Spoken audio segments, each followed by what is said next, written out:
Oh, yeah, welcome to the Country Club of Motocross. Round 4, Lucas Oil Pro Motocross Championship. Staging area, Jason Wygant and Jason Thomas here will be joined in a minute by one of our superstar riders of the series. But High Point, everybody's been saying this. Just get me east, just get me east, just get me east. We finally arrived east, JT.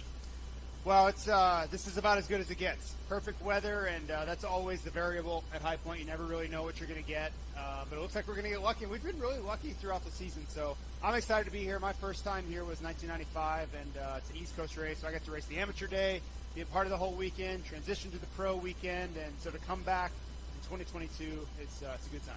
All right, and we got a pretty big crowd gathered. We're going to give them what they want to see, and it's not either of us. So let's get our superstar celebrity guest. Let's welcome the two-time 450 national champion, Ken Roxon. Come on out. Yes. There you go, K-Rock. Great to have you here. And so that's the first thing I want to know. All the riders are like, just get me east. I know you do spend time on East and West Coast. Do you feel like East is better for you? Where do you prefer it? Yeah, definitely. I mean, First off, the travel from the East Coast to the East Coast rounds is just so much easier. I was actually just talking to Tony Crowley, and they flew yesterday as well, and they left at like 7 in the morning, didn't get here till 8 o'clock at night, and the flights have been a little bit tricky as well. So also for training circumstances, I think that the East Coast is much better for the riders, but I know that there's other riders that think different and like the California style, they're better. But what kind of worries me a little bit also with the tracks, just more and more tracks getting shut down, which is such a bummer. So I feel like the community there, like for us to be able to go ride places, it's getting smaller and smaller. In California. In California, which is super sad. So for me, I personally prefer to be on the East Coast. What about the dirt, the tracks, all that stuff? How does that work for you? Yeah, dirt. So I actually rode my first day on Tuesday, and obviously I always spent a lot of time in Florida, but after being in California on the West Coast for 3 or 4 weeks, it just takes you these couple of times of riding, just because with the wet, softer dirt, it gets a little bit more sloppy, and you just can't rely as much on everything. So you got to definitely be on your toes. So it took definitely 1 or 2 times of riding before I got myself back into the groove. And obviously coming to these kinds of tracks, it just makes a lot of sense to be on the East Coast. Absolutely. What do you think, Jason? Yeah, I think it's this track, I feel like it's really tough to replicate this at any practice track, whether in California or Florida or wherever. It's just very unique. Lots of off cambers. The dirt is uniquely northeastern. I mean, your technical skill set is I feel kind of perfect for a track like this, but I always felt like the first time out there, it was like a kind of a getting used to process, because you spend so much time, start the series in California, move to Florida, but there's nothing really like this. No, especially not with the elevation changes. We have a lot. They have changed this over the last few years, but there's a lot of downhills that are actually fairly steep compared to what we see, for example, like Unadilla. I mean, I know we have the screw you turn, but in general, it's a lot of downhills, off cameras, like you said, and the dirt is a lot more. There's a lot more clay mixed in here, so the ruts have more hold up, and they tend to just be longer. All the way from the top of the hill, down the hill, back up the hill. So I feel like it's a very technical track. Yeah, and I felt like it's a big difference here. This dirt you can start to trust a little bit. When it tacks up, especially in the morning, you can really be aggressive on it. Where the first couple rounds, it's just icy and slippery, and you have to be a lot more careful. So I always felt like it was like one of the first races of the year where you could really be aggressive, and you could really dump the clutch. Everywhere else is just like this feeling out process, which is perfect for you. A guy like me that didn't have a lot of talent, I needed all that traction to try to go faster. Well, it's a little bit of a bummer that they make so much mulch in, because I feel like the mulch may hold a little bit more moisture in it, but in general, it just becomes a slop fest. It has no hold up ever in the turns on the straightaways, and when it's wet, all you do is slide around, where I prefer, when we have a clay track, keep it a clay track and have those ruts that you can trust a little bit more, and the ruts just have more hold up, and you can bank off of something instead of trying to mix this stuff in. I just feel like personally it never really works out that great with having that much mulch on it. Dude, we saw it last week. You guys were like 6 seconds faster from the first session to the second practice session once that thing cleared out and dried out a little bit. Yeah, it's just it has no hold up, and you slide all over the place. Where Thunder Valley, especially before they did all of these changes, it was just a straight clay track, and I loved it because the ruts were long and they were there for you. They were tacky, and you had a lot of traction. And now they put all the mulch on again, and with it being as wet as it was in the first practice, just a little bit sloppy. We want to talk about that win last week. It was like both things at once. Okay, you got a little gift there at the end with your teammate tipping over, but you also earned it because you had to hold off Eli Tomac, which is tough to do in the second moto. It was like both in one, like a hard-earned and also it got given to you win. It was both. Exactly, yeah. Like, obviously, with Chase going down right before the finish, that handed me the win. But at the same time, if I wouldn't have put up a fight like I did against Eli and stayed in that position, I wouldn't have gotten the overall either. So I'll take it anyways, you know. Yeah. I mean, I feel like I've been on the short end of the stick plenty of times, and it just felt good to get that first overall win out of the way. And I feel like my riding, you know, I wasn't maybe quite the fastest over the whole thing, but I feel like I put up a good fight, and I was riding solidly, and I applied myself every single lap, and I really raced from corner to corner, and especially towards the later stages when Eli was behind me, I just stayed in it, and I just held him off as long as I could, and I got rewarded. I thought it was really cool. You know, like, there are so many guys that you can't trust in racing, and you don't have to name names. Everybody that races certain guys every weekend and week out, you know who you can trust and you know who you can't. And when I was watching you and Eli battle, it was clear that Eli trusted you to not do anything stupid, for lack of a better word, right? He was willing to push it in there on the outside. If he can make it work, he can make it work. But some guys in that situation, they would have ended up on the ground. They would have knocked him down. But you guys have this trust because you have always raced each other clean. You don't take cheap shots. So I think that's when you get your best racing, is when guys are willing to take chances because, hey, this guy's not going to do anything dirty. Like, I can actually push the issue. Had that been Barsha, there's no way that Eli's going to take that chance because he knows he can't go in there on the outside. So I like that camaraderie and the respect there. And it's just knowing who you're racing against. There are guys you can do that with and guys you can't.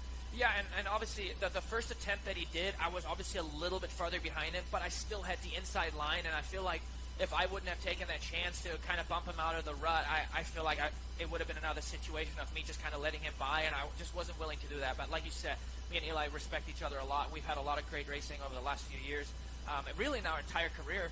And I just, you know, that's what makes it the absolute most fun. And we both stayed on the bike, and I feel like the fans appreciate it as well.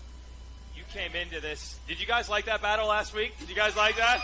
Oh, yeah. Oh, yeah. First time JT's ever pit reporter is at round one, and you immediately turn to the crowd and try to hype the crowd up. You seem like you're really enjoying the whole process of being back in the races, not just the results, but everything about it, the fans too. Yeah, absolutely. I mean, I've always loved the fans. I personally had to do some soul searching as well with my time off, but I just was in a position where things got really tough, and you know, some of the things just out of my hand, and that was really wearing on me. So I had to go through some stuff and do some soul searching, but I made up my mind, and I really I'm trying to revamp myself, and I'm enjoying it right now a lot. And it's not so much for me about expectations or anything, but I just want to work on getting better every time I go out on the track, and that's every day, even when I go out on the practice track during the week, and just being a good person, and just enjoy life for what it is right now, and just work on myself and get better and see where that takes me, really.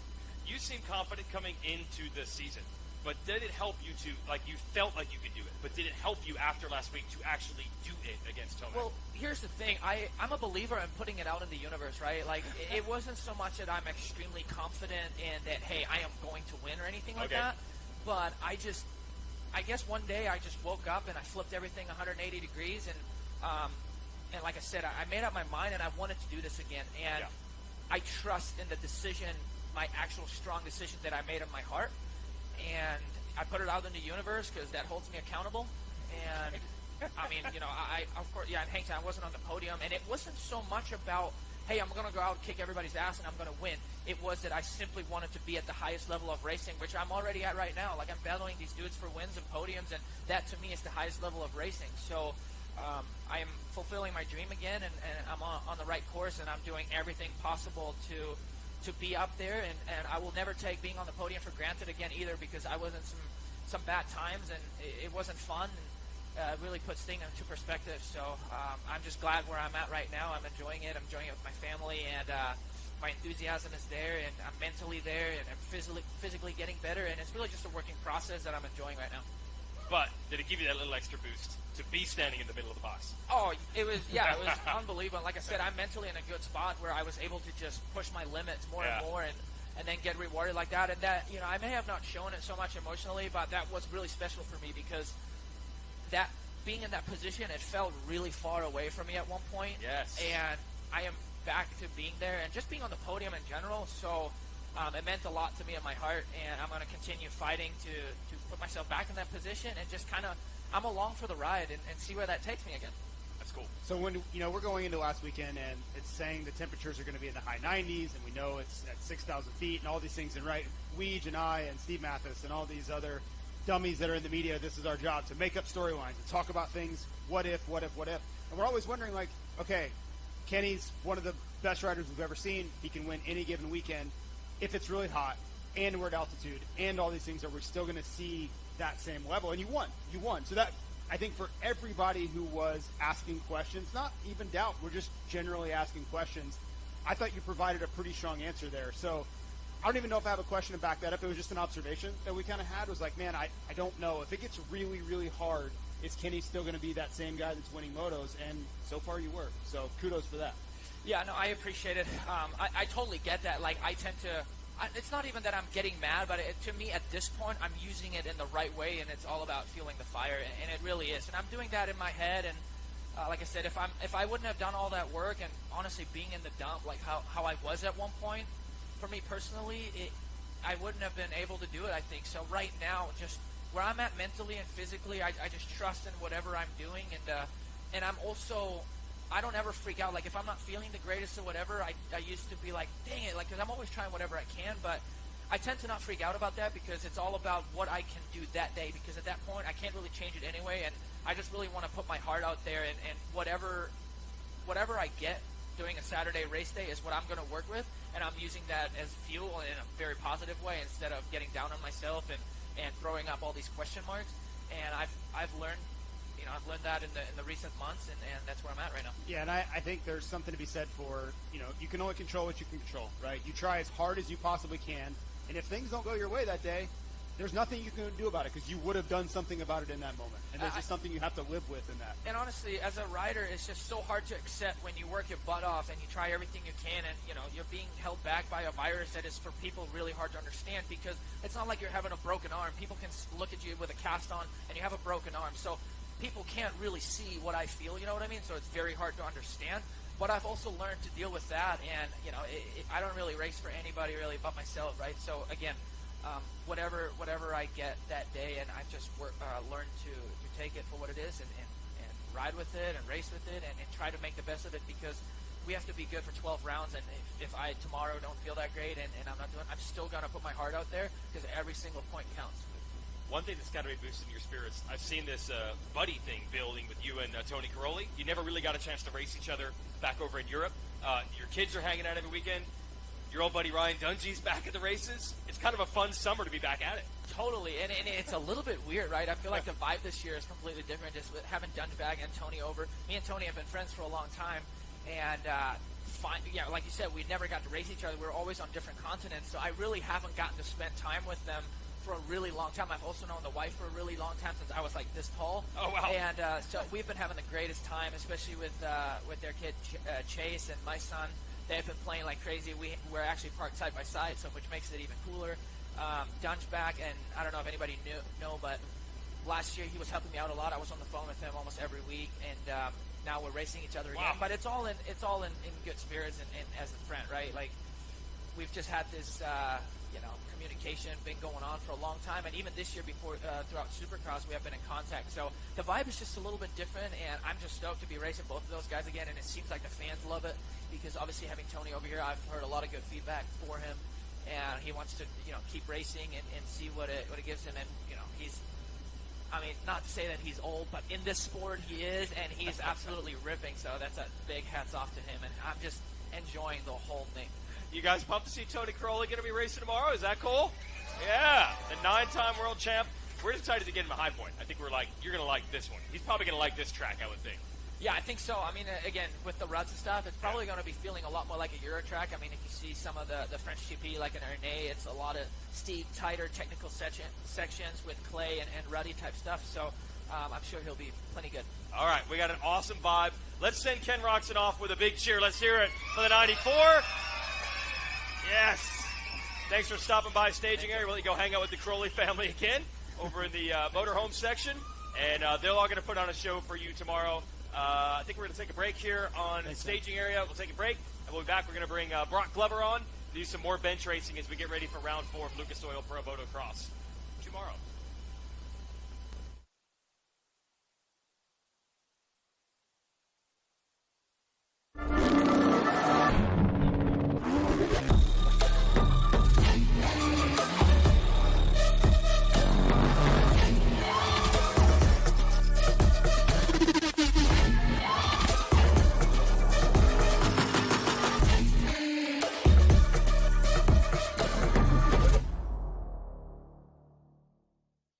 Keeping your Pride and Joy perfect is as easy as 1, 2, 3. Start with Slick Mist Speed Wax. Simply mist on and wipe off for a professional detailer shine. For your tires and trim, there's Lucas Slick Mist Tire and Trim Shine. Spray on and wipe off for better than new look.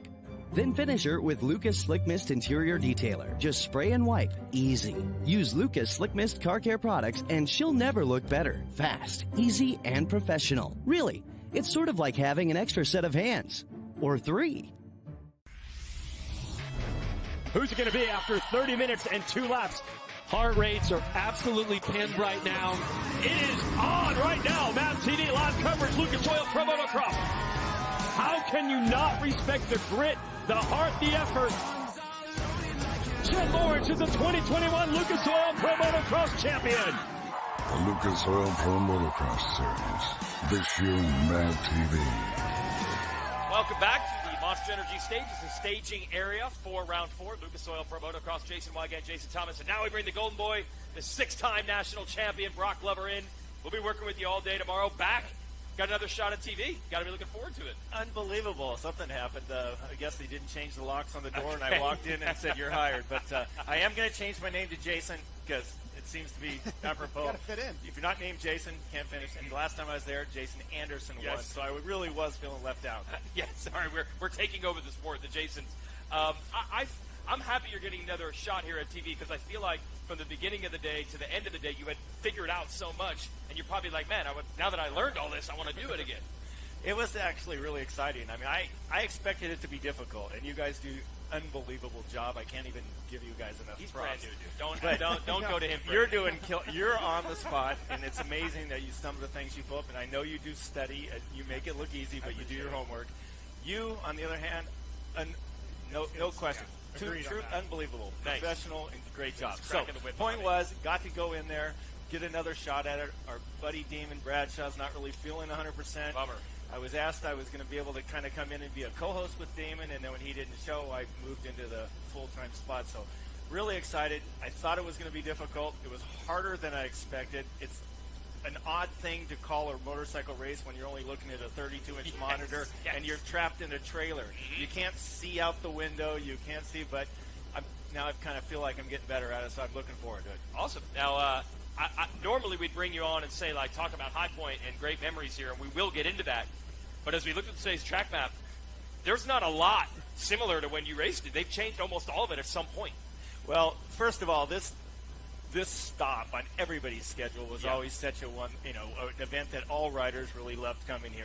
It's always been on a big weekend. It used to be Memorial Day when I raced, then it's Father's Day. Yeah.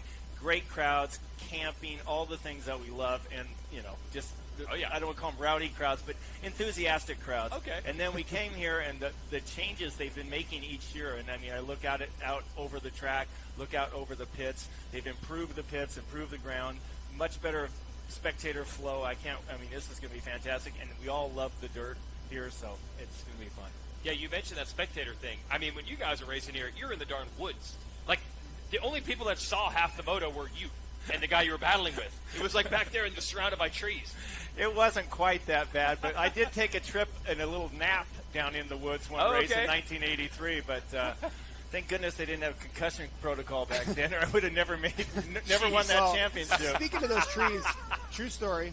2000 race, full mud, right? It was just rained almost the entire weekend. I was a terrible mud rider. I wasn't a great rider anyway. I was even worse in the mud. Join the crowd. I was no good either. First lap, okay, there was a big valley, and it's all been filled in now, but on the I guess it'd be east side of the track. Well, all the rain is funneling into this valley, right? I go off the track and somehow find myself in this, what is now becoming a lake. On the first lap, I'm there the whole race. The entire time, I had to wait for a quad to come pull me out. They had to get somebody over there. So they finally get me out, and the end of the first lap, I get the checkered flag. Nice. Yep. Takes the One checker. lap completed. One lap. Takes the checker. One lap completed. Hey, you know what? I mean, that lake would have gotten any taller, too. You might have been... I would need a snorkeling. You can need some snorkeling there. Gosh. You said you got lucky. No mud races here. It's the funniest. We had a lot of races that ended up in mud races over the years, and sometimes in 1977 was High Point's very first national.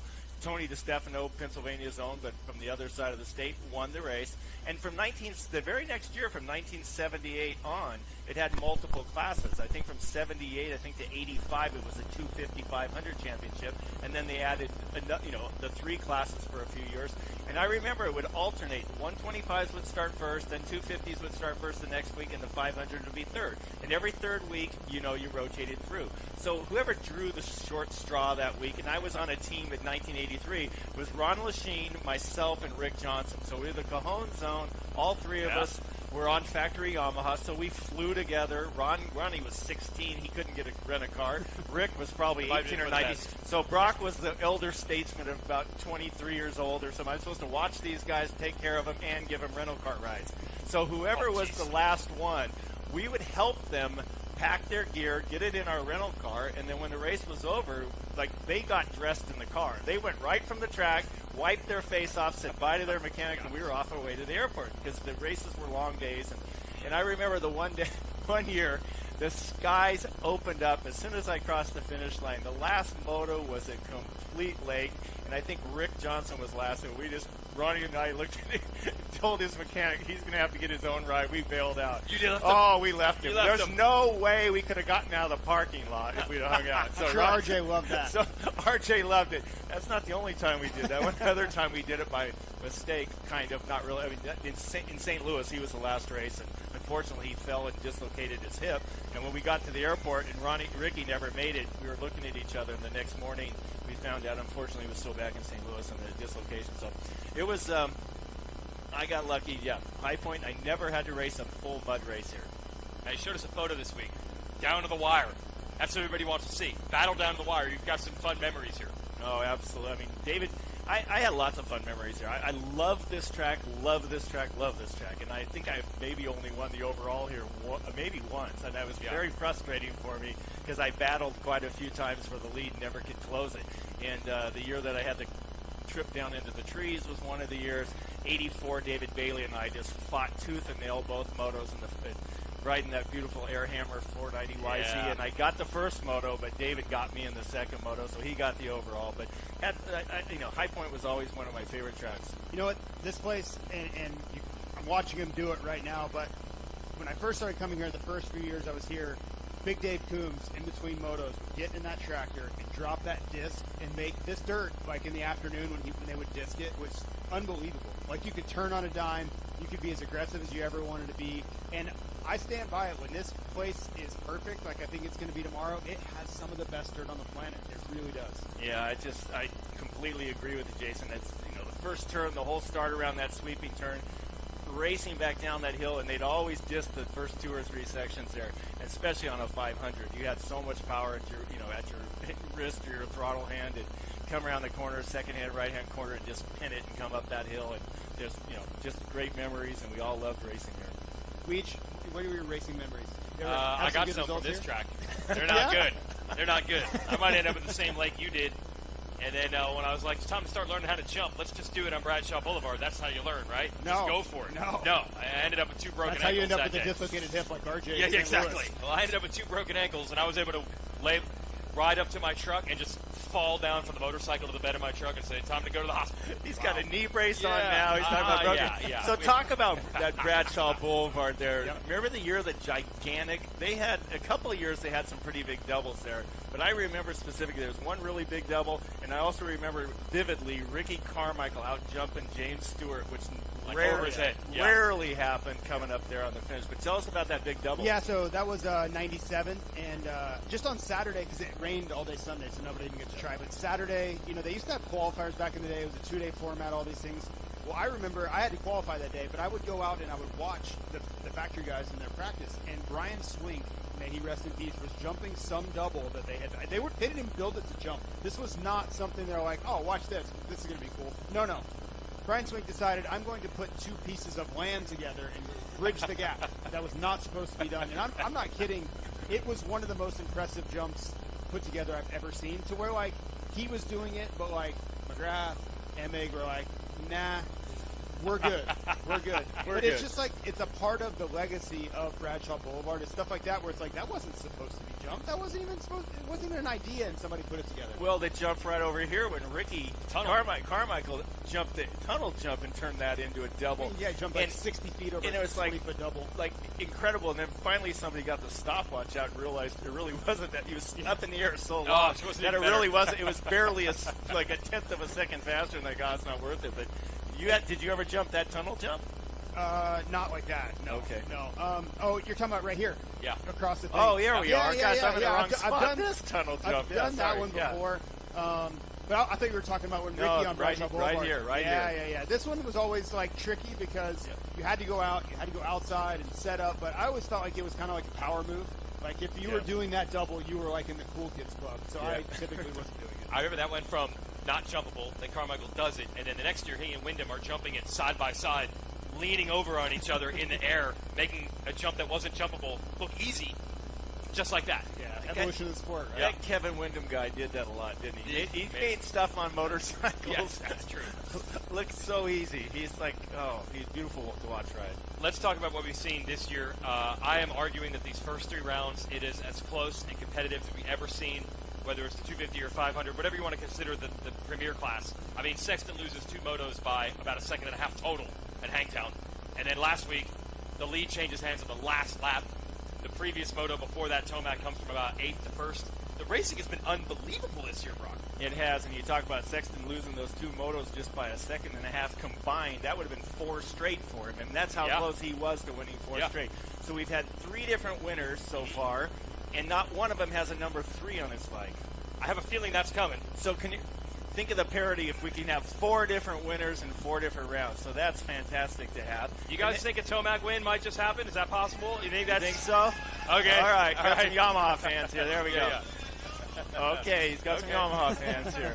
And so that would be great to see. And I think even, the crowd, television, I'm sure they're secretly wishing for that. They want to see that. It's a great storyline. And then you've got Jet Lawrence. What's he won 3 in a row overall, and he's did it, 3 different ways? Yeah, I mean, he's kind of been the story of resiliency for an 18-year-old that, I mean, he is your defending champ. He won the Supercross championship, so it shouldn't be shocking that he's your points leader. But I think it's more of like, okay, the first round, he was the best guy. Like, period. Like, he won both motos pretty easily. I interviewed him on the podium both times, and he kind of was like, shrugged shoulders, like, no, not even sweating.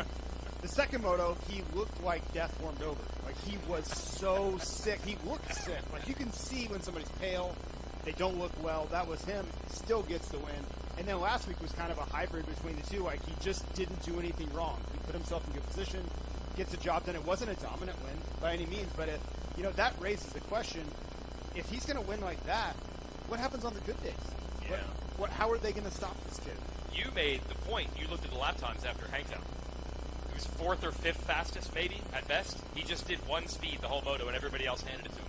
Yeah, he was. That was very interesting. The telltale sign of the lap times. I was like, Jet's not even.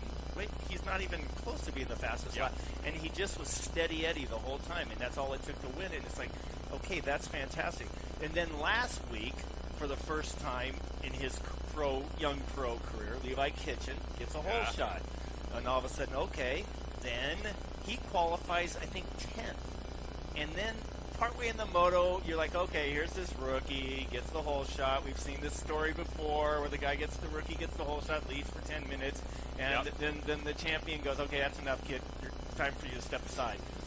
And all of a sudden, it looked like it was going to happen. He tried. Got down to with a couple of seconds. Jet gets really close, and I'm like, okay, good luck, Levi, keeping him behind Jet. And all of a sudden, Levi, it wasn't Jet slowing down. Levi picked it up. And as a past racer, that is really hard to do, to change your mojo speed. And we saw it happen later with Shane McElrath actually picking up the pace midway through and holding someone behind. But the point was Levi Kitchen stepped up the next level and was able to pull back ahead.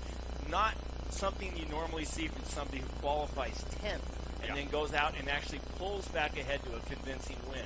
So then another guy gets his first whole shot of the win, the second moto, and bingo, another new winner. So all keys to the motos, get good starts.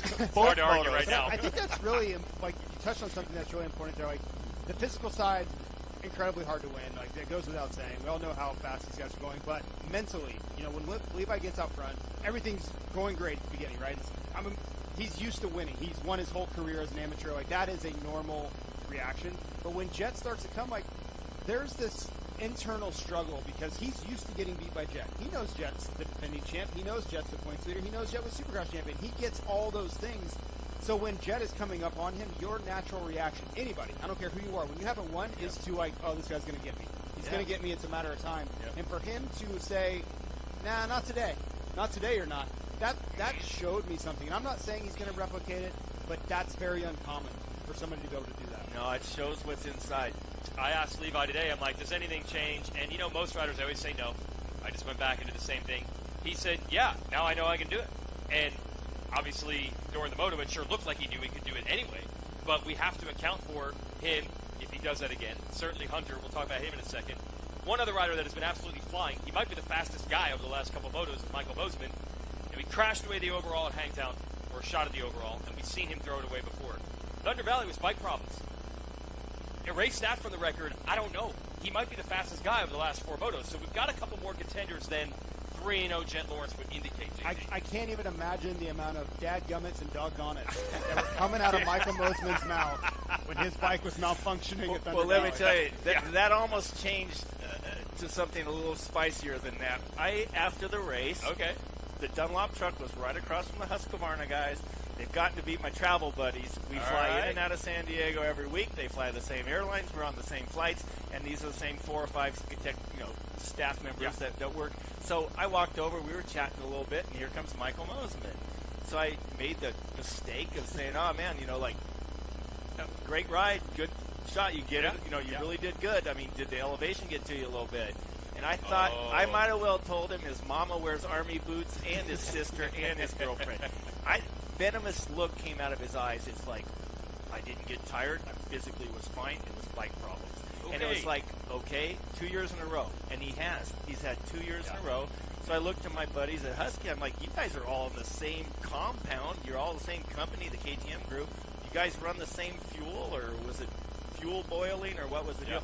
And they said, I don't know. We all, I think, run the same stuff. I don't know why. But he's had bike problems 2 years in a row at Thunder Valley, while being very, very fast. But I was definitely wrong. He was physically looking fine, and he looked healthy, and he was ready for another 30-minute moto, but with me. Yeah, exactly. Well, he gave me that look when I said that I chuckled when he said he was going to win 5 races this year on the podium. He gave me that. I know that look. Yeah, he looked right in my soul. Yes. Yeah, he did. He wanted to take it. He came from first start crash to 9th in the first moto, and then with 2 laps to go, he went back to 13th. You think that's obviously a crash, right? How do you lose 4 positions after you've passed all those guys? Nope. That was bike problems again. So what we're trying to track here is the Lawrence brothers been a little under the weather. Other guys like Kitchen and Mosiman have gone fast. If the Lawrence brothers are feeling 100%, do they pull back away? Or is Mosiman and Kitchen like, no. This is going to happen again. That's our big question. Well, let's hope for the sake of the series that it's Kitchen and Mosiman can bring this thing back to the fold. But, I mean, that's a joy rate. We don't really know. Love it. We don't really know. And you could, if you were building a case for each of these sides, you could say that. You could say Mosiman arguably has been the fastest guy through, maybe not the first round. He moved backwards a little bit in the first round, but rounds 2 and 3, it's hard to argue against. Yeah, he was quick at Thunder Valley. Even though he did get the whole shot, he was quick there. He was coming on hard. Yeah. But let's talk about somebody else in the Yamaha, because Bobby Reagan, the owner of Star Racing, he's not going to. He'll give you a soft shoulder when you need it, but in general, he's a little old school kind of football-y coach style. Yeah. And if you come back there and you've got your little crying towel on, and just like you just didn't put all your effort in, he's not going to give you that cry towel. Yeah. But so when you come back, Levi Kitchen comes back. He's all that. It's like, finally, son, you finally figured out you can do it. You are that good. So I'm sure he's giving him a good pep talk, telling him you are as good as you were out there. That's how good you are. And then you got one of their teammates, Justin Cooper, somebody who knows how to get hole shots. I think he's got 3 this year already of the 6 motos. And somebody who started off the season behind the 8 ball physically, and he is now riding himself into shape each week. And he gets good starts, and you got to get good starts here at High Point. Well, the tough part is, and all of that is true, and Justin Cooper is a work in progress as I see it for this season.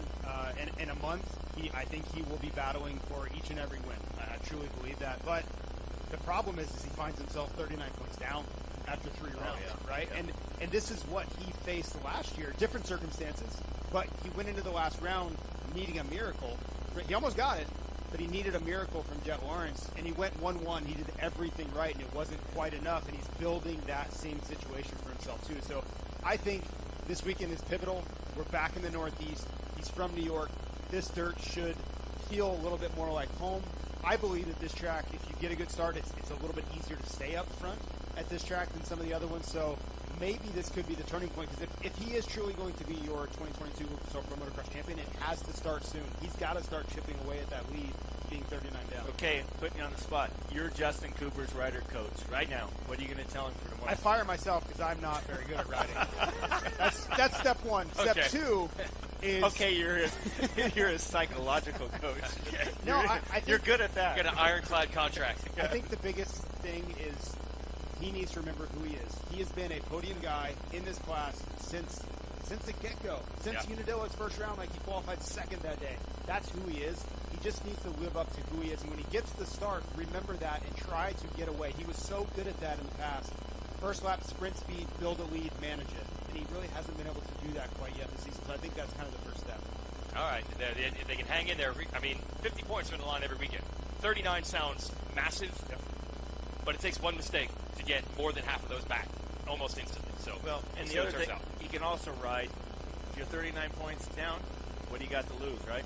Just ride loose, comfortable, and just do what you know how to do. So I'd like to, it'd be great to see him kind of get into the fix here. So the 450 class, as competitive as it looks, if you look at the standings, the results, the gaps at the end, the 250 class, we're thinking might be more competitive than it looks, because it looks like it's 3-0 for one rider, but there's at least 3 other guys that are like, oh, I got this weekend. Don't worry about that guy. Brock, thanks for hanging out. Thank you. It'll be really fun tomorrow to have you in the TV booth. Yep, we'll be there. Looking forward to it. All right, we will not change the locks. I'm going to bring on one more guest, Brock Glover. Let's have a round of applause for Golden Boy, 6-time champ. Loves High Point, as do you folks. We'll bring a journalist over here to get the inside scoop from the racetrack to Swap Moto Live's Michael Antonovich. I'm going to spare you.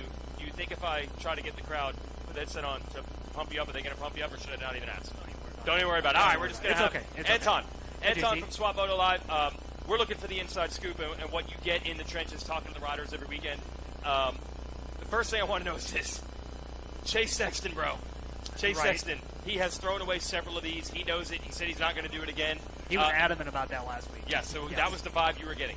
Oh, yeah. He made it a very clear point when we talked. He said it twice, I'm not going to do this again. Okay. That wasn't that kind of mistake. And you kind of have to give him a little bit of courtesy, because probably one of the roughest corners on the track. I'm lucky enough that I get to walk around every track as the race goes on. Okay. Seeing how the entrance to that one was, the hooks that was in every rut, the holes that are coming out of it, the acceleration chop. It's an easy one to get caught out in. Yeah, because Chase, okay, I hate to say this, he's crashed a lot. Crashed a 450.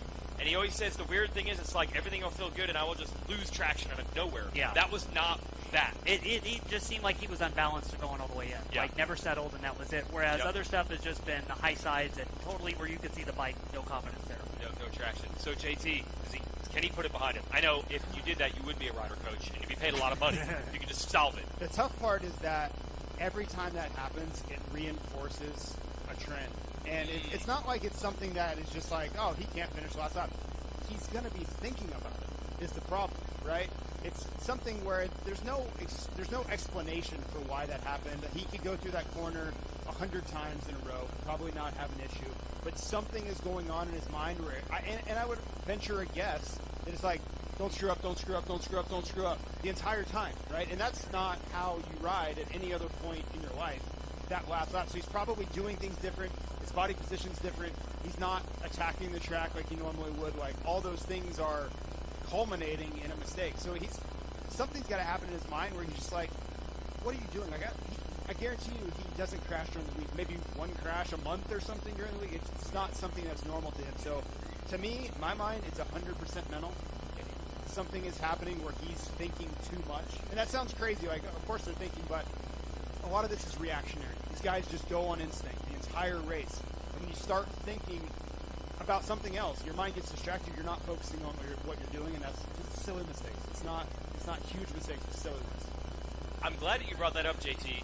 One of the things you've told me that blows my mind the most, and anything you've ever told me of what it's like to be riding every day with these guys and doing it yourself, is I think we all think hey, during the week, they're risking it just like they are on the racetrack. And you're like, no, man, when you take the start and 40 guys and hay bales, tough blocks out of the equation and lap traffic out of the equation, these dudes don't crash that much. They can do thousands of laps, months, without a crash, a single crash. Yeah, I mean, I think, you know, for the off-season, I've talked to Carmichael and all these guys, maybe you have, like, one big one during the off-season. Over, like 3 months. Right. Oh, and, yeah, okay, you'll lose a front end here or there, whatever, but maybe you have one big get off in the whoops or something, and you're just like, I just got to avoid getting hurt in that one big one.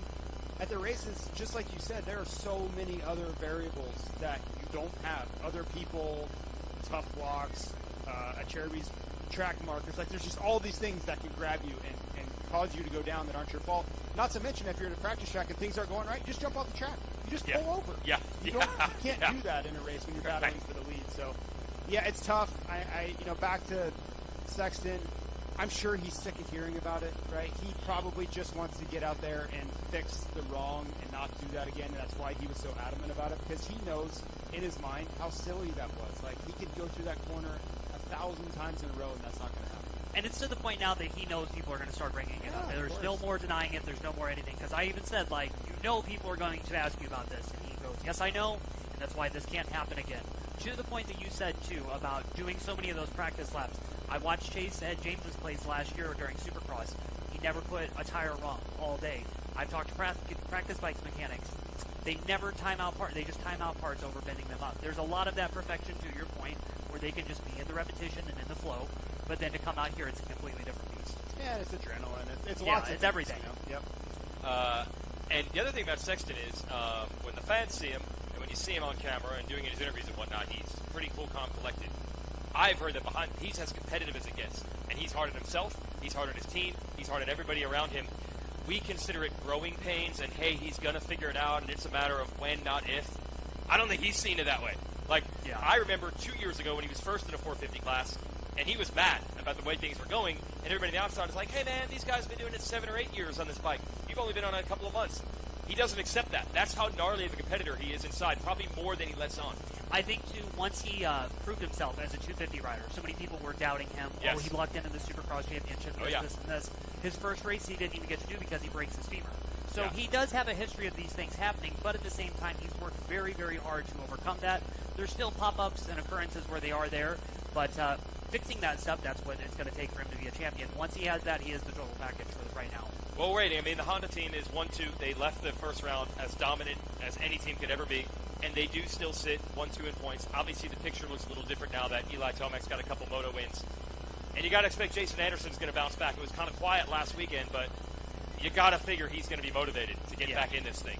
You know, it's funny you say that about Honda because you see the trends and the highs and lows that everybody has because Oakland Supercross, we're thinking, oh my gosh, Yamaha's on top of the world, and now it's a little bit different. There's some things that they're sorting out on the 250 side of things. Yeah. Honda, who was going through struggles at that point in time, really playing with the rigidity of the frame, now they're on top. Everybody goes through their flows. But yeah, I do agree with you. There's so many people that they're right there. There's so many guys that are interested, and as we approach this first break, they're really going to want to know where they stand in the series. Yeah, we got to expect a bounce back from Anderson at the Monster Cowie this weekend. Well, he's been the victim of his own mistakes. It hasn't been poor riding, and you know the Thunder Valley one, he hits the barrier with his hand, and then that seemed to be bothering him the rest of the day. But the rest of the series, and I hate to harp on what happened in Supercross, the riding's not the problem. Like, he is as good most of the time as anybody on the racetrack. But similarly to Sexton, he has to eliminate some of these mistakes if you want to end up being champion.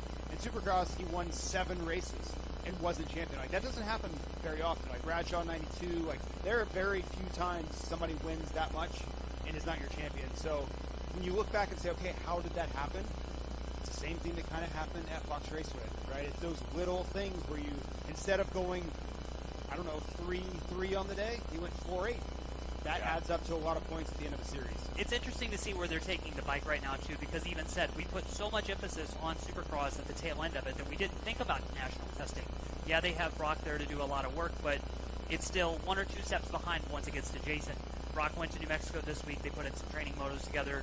A lot of stuff working around. I think Jason will improve, but, you know, is it almost too late at this point already?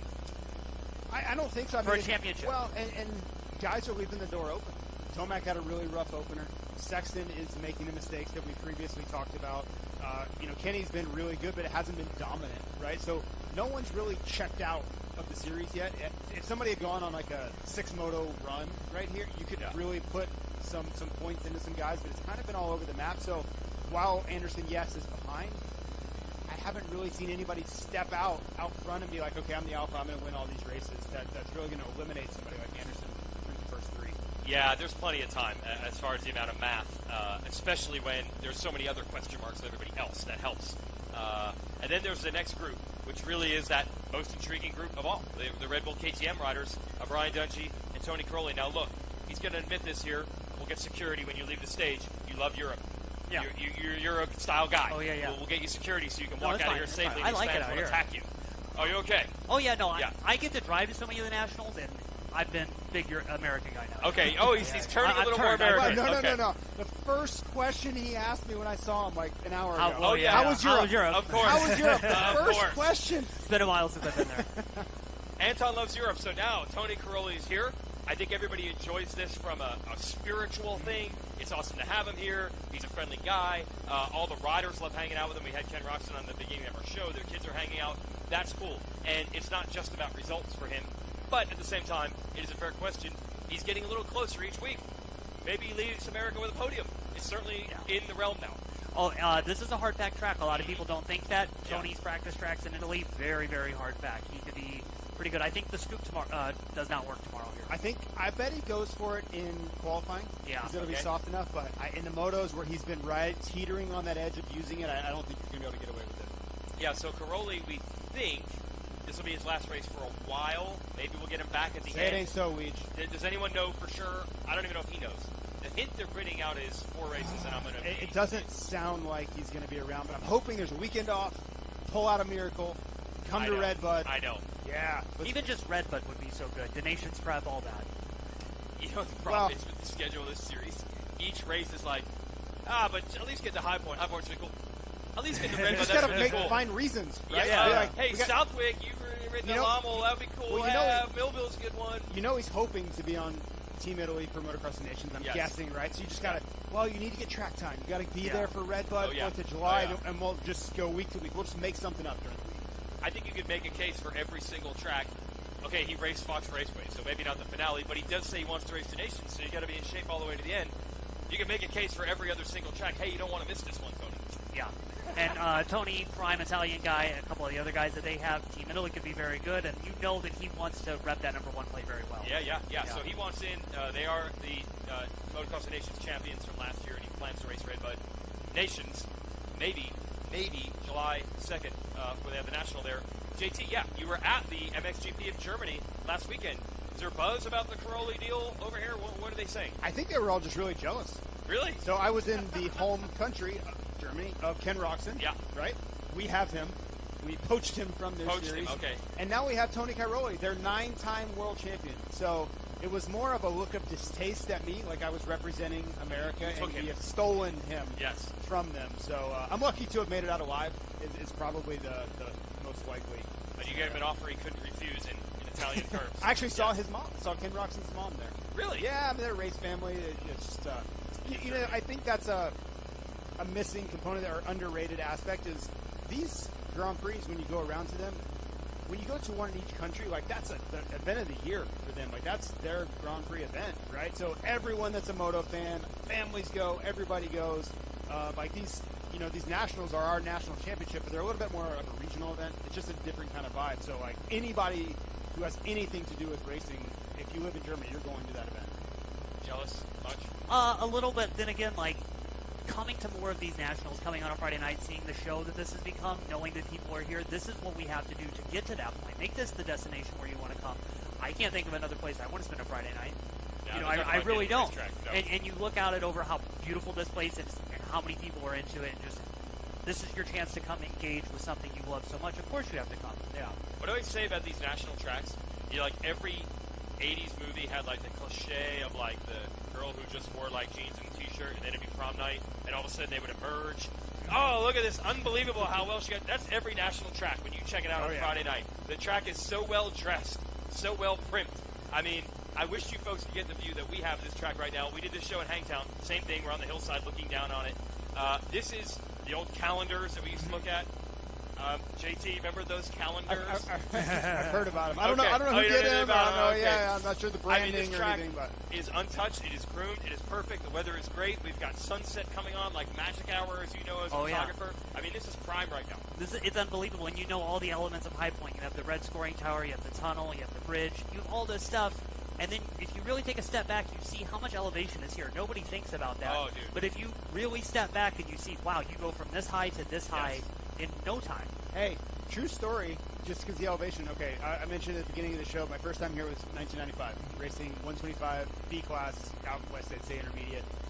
But I remember coming to the track, and I remember we were watching on VHS tapes old nationals driving up in the motorhome just to try to learn the track, get the feel of it. Well, what they don't tell you is that on TV, you can't tell elevation, you can't see it, right? It's very misleading.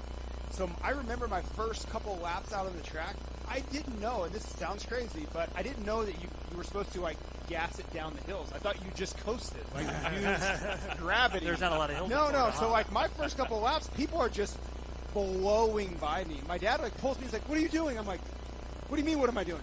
It's like you got to go faster down. But I'm Florida, right? Yeah. I'd never seen a downhill in my life.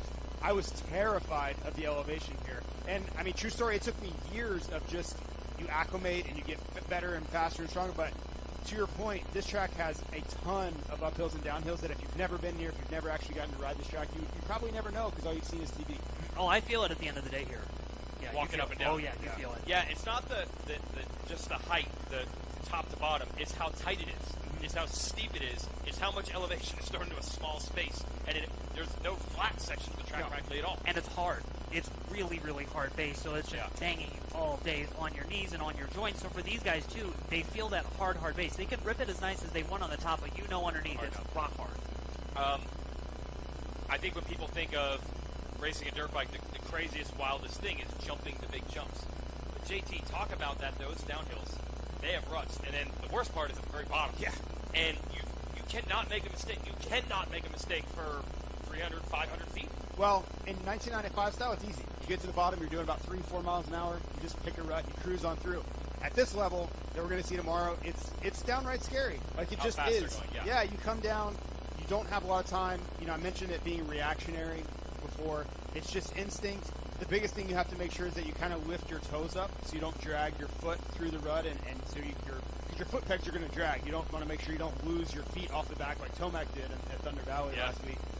But it is scary. Like it's a part of it though. There's a lot of scary aspects. I think if you ask every guy on that starting line if he's a little bit scared, they are.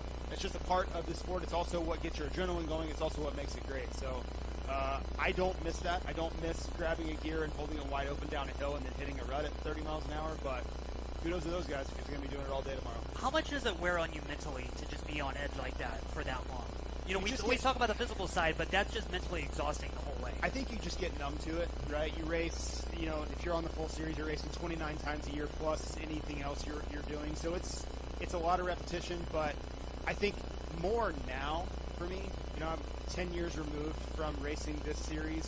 When I watch them now, I'm like, nah, yeah, I'm good. Because I know the risks that they're taking, and they resonate much more now. When I was doing it, you're doing it every day. Like if you're not here, you're at the practice track, you're jumping triples, splitsing loops, going really fast. Like it's just what you do. It's day in and day out. Now, when I think about the risks and watching those guys, I would much rather be a fan. Like I give those guys so much credit. So that's what's interesting about it. On the outside, we think that it's, oh man, they've got to be nervous or worried about this. You're saying when you're in that zone every day, that's not even a thing that's crossing your mind. When they're racing, no. Yeah. On the starting line, okay, you don't have the adrenaline going yet. There's every emotion's going on. There's a little bit of fear involved. Once on the first lap, no. You're going for it. Like this is what you've been working towards your whole life. It's go time at that point. It's been an amazing series with how close the racing is. Michael Antonovich, Swap Moto Live, Jason Wygant, Jason Thomas here. I'm making the argument that seriously, over the first 6 motos, it's about as close to any series that's been in the 450 class. It's not going to get much better than this. With The guys that are there and the prime that you're seeing them in, you're seeing every guy right now knowing this is my chance. I might not have 3 more times or 5 more times or whatever. Go make it happen now. The competition's never been better than it has before, and I think everybody's motivated. Like, to hear Kenny say how committed he is to it, every guy out there has felt that same resurgence in these last few years. Well, it's super rare to have this much parity. We just don't get it very often. We've had, and credit to them, we've had really dominant guys in this sport for a long time at certain times, and they just win everything. I mean, we had two guys that won 3 series, like perfect seasons, right? And there's just a lot of winning that they soak up. That's not what we have right now. Every time the gate drops, they're like, I don't know. Like, if I'm an attorney, I could make a case for Tomac to win, Sexton to win, Roxon. Like, that's great. Because before, you'd be like, anybody else, like, I got Carmichael, and everybody else is like, okay, well, I got. Yeah. So it's a great time to be a motocross fan. Point being. We've come a long way. Carmichael's own theory is, and you've heard him say this, Anton, that there were so many secrets back then. Nobody knew what Carmichael was doing from, say, age 8 to about 16. He was doing his own thing, and then James Stewart was doing his own thing. Now everybody does the exact same thing. Both having trainers and coaches at a young age. I feel like all the teams are much more equal. Yes, you'll hear the riders talk about bike setup. But dude, there used to be years. I mean, you can talk to Glover probably for hours about, like, this year, this team's bike, hopeless. No chance. When we talk about Honda or Yamaha or Kawasaki between Sexton, Roxon, Anderson, and Tomac, they're all close. Yeah. They're all good. And they're all essentially doing the same thing during the week. There's no secrets anymore. And I think that has just locked everyone into where now we're down to 1% gains, not 12. And I think we're also starting to see it swing the other way now, too, where everybody knows, but now we've all done the same thing, but let's tailor it back a little bit towards myself so I don't get so burned out. Yeah. You've seen it where so many guys just do the same thing over and over, and what works for him is going to have to work for me. I have to do that. Well, and it doesn't necessarily go that way. Yeah, and I think the first break out of that was when Kenny and Adam Cincerillo left Alden Bakers, right? Because everyone was like, you have to go there. If you want to win, that's where you have to go. And they went there and they did a lot of winning. That's fair to be said, but I think they were just like, there has to be another way to do this because they weren't happy. At the end of the day, they weren't happy, right? And they chose to be happy and find another way to be successful over that. And I think, too, what you're saying is right. Guys looked at that and said, okay, that's a successful program, great. I'm sure people will continue to win there, but it doesn't have to be done there. And everybody else is kind of in between. Like, Sexton has his own program, and Tomac's never been on that program, right? He has the benefit of having John Tomac as a father to guide him, but there's a lot of winning coming from a lot of different angles right now. The one thing that was funny that Roxon said that him and Dunchy have been talking about Ken leaving Alden's in the first place. I was there the week that Ryan moved into Alden's place. Wow. And was down the street. Him and Kenny moved into the same neighborhood. Was not as happy then. Not as relationship. It was not as good. No, to hear how much the maturity has come on now, yes. and each guy sees each dude for what they're worth, knows that they can learn something from them. Yeah, that petered out after a few months. But even at the time, so competitive. Very cool to see how many guys have matured in front of our eyes right now. Yeah. And what we're seeing, I think, like you said, it leads right into this great racing.